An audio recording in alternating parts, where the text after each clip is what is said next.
এই মুহূর্তে শীতকে আটকাবে কার হিম্মত? ভাবছেন তো একথা কেন বললাম?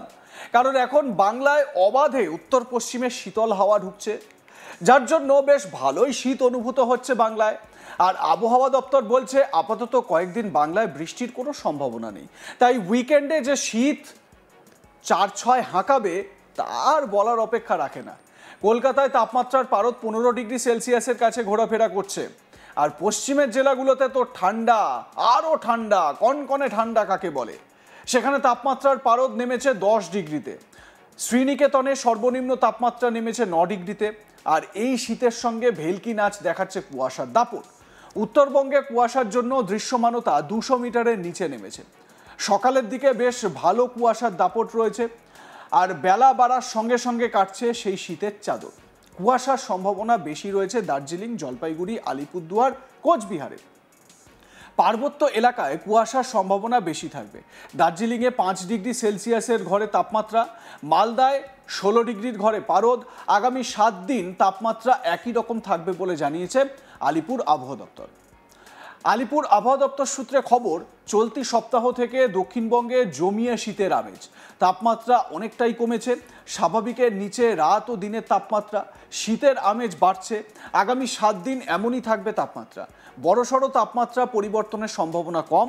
সকালের দিকে হালকা কুয়াশা, পরে পরিষ্কার আকাশ। আপাতত শুষ্ক আবহাওয়া, বৃষ্টির কোনো সম্ভাবনা নেই বলে জানাচ্ছে হাওয়া অফিস।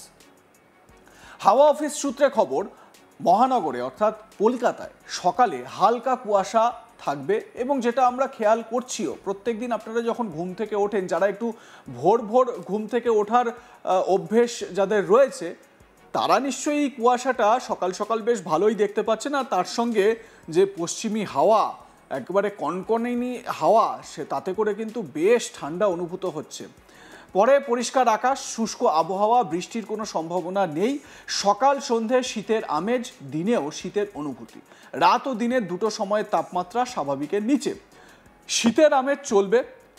উত্তর পশ্চিমে শীতল হাওয়ায় পাড়া পতন কলকাতায়। আপাতত 15 ডিগ্রি সেলসিয়াসের কাছাকাছি থাকবে তাপমাত্রা। চলতি সপ্তাহে অর্থাৎ আগামী 7 দিনে তাপমাত্রা এরকমই থাকবে। মূলত পরিষ্কার আকাশ থাকবে এবং উইকেন্ডে যেটা মনে করা হচ্ছে যে ধীরে ধীরে তাপমাত্রার পারদ আরও কিছুটা নামবে। কলকাতায় 15 ডিগ্রি সেলসিয়াসের ঘরে ঘোরাফেরা করছে তাপমাত্রা। এবারে ভাবুন, যদি 1 থেকে 2 ডিগ্রিও নিচে চলে যায় তাপমাত্রা, তাহলে সেটা 14 ডিগ্রি বা 13 ডিগ্রি কলকাতায়, তাহলে আরও বেশি শীত আপনারা অনুভব করবেন। এবং এই সকালের দিকে এবং রাতের দিকে যে ঠান্ডাটা, মূলত কলকাতা সহ দক্ষিণবঙ্গের বিস্তীর্ণ জায়গায় এই ঠান্ডাটাই কিন্তু লক্ষ্য করা যায়। বেলা যত বাড়তে থাকে, সূর্যের রোদ যত আসতে থাকে, তত কিন্তু তাপমাত্রা একটু বাড়তে থাকে, যেটা খুব স্বাভাবিক। যারা এই সকাল সকাল, বিশেষ করে আমি বলছি কাদের জন্য, যারা ধরুন ট্রেনে করে অফিস আসেন, সকালবেলা বাড়ি থেকে বেরিয়েছেন ট্রেন ধরার জন্য, এবং ট্রেনে করে যখন আসছেন তখন আপনাদেরকে গায়ে সোয়েটার বা জ্যাকেট চাপিয়ে আসতেই হচ্ছে। খুব ঠান্ডা হাওয়া দিচ্ছে, সেটা রোখার জন্য।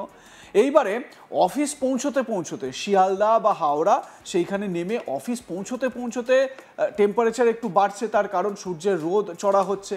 তখন আবার কি হচ্ছে, আপনাদের সোয়েটার বা জ্যাকেটটা খুলে রাখতে হচ্ছে। কিন্তু যখন আবার অফিস থেকে ব্যাক করছেন বাড়িতে, তখন কিন্তু সেই সোয়েটার বা জ্যাকেটটাকে গায়ে চাপিয়ে ঢুকতেই হচ্ছে। বাংলায় অবাধে উত্তর পশ্চিমের যে শীতল হাওয়া ঢুকছে, তার জন্যই কিন্তু এই রকম ঠান্ডার চিত্র লক্ষ্য করা যাচ্ছে। বেশ ভালোই আবহাওয়া, মানে শীত অনুভূত হচ্ছে। আর আবহাওয়া দপ্তর বলছে আপাতত কয়েকদিন বাংলায় বৃষ্টির কোনো সম্ভাবনা নেই, একেবারে ড্রাই ওয়েদার। তাই উইকেন্ডে যে শীত 4-6 হাঁকাচ্ছে তার বলার অপেক্ষা রাখে না। কলকাতার তাপমাত্রার পারদ 15 ডিগ্রি সেলসিয়াসের কাছে ঘোরাফেরা করছে।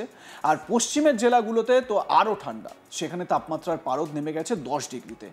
আমি যখন এই জেলাগুলোর কথা বলছি, আমার খুব চেনা একটা ছবি, বিভিন্ন জায়গায় কাজের ক্ষেত্রে হোক বা ঘোরাফেরা করতে গিয়েও, সেটা হচ্ছে গিয়ে যে সকালবেলা বা রাতের দিকে দেখবেন অনেক লোকজন এই একটু মফস্বলের দিকে বা প্রত্যন্ত একেবারে গ্রাম্য এলাকায় তারা একটু আগুন জ্বালান। কাঠ, শুকনো পাতা, কাগজ, এই সমস্ত দিয়ে তারা আগুন জ্বালান এবং তারপর শরীরটাকে একটু মানে ওই গরম করে নেন আর কি। এই এত ঠান্ডা, এই ঠান্ডার মধ্যে ওই মানে গরমটা তাওয়ানো, এটাও কিন্তু খুব একটা ইন্টারেস্টিং ব্যাপার এই পশ্চিমের জেলাগুলোতে, বিশেষ করে যেরকম এই পুরুলিয়া, বাঁকুড়া, ঝাড়গ্রাম ইত্যাদি এই জায়গাগুলোয়। তো আপনারা শীত কেমন উপভোগ করছেন জানাতে ভুলবেন না। দেখতে থাকুন আজ তাক বাংলা, লাইক কমেন্ট শেয়ার করুন, সাবস্ক্রাইব করুন আমাদের ইউটিউব চ্যানেলটি, বেল আইকন প্রেস করুন নোটিফিকেশন পেতে।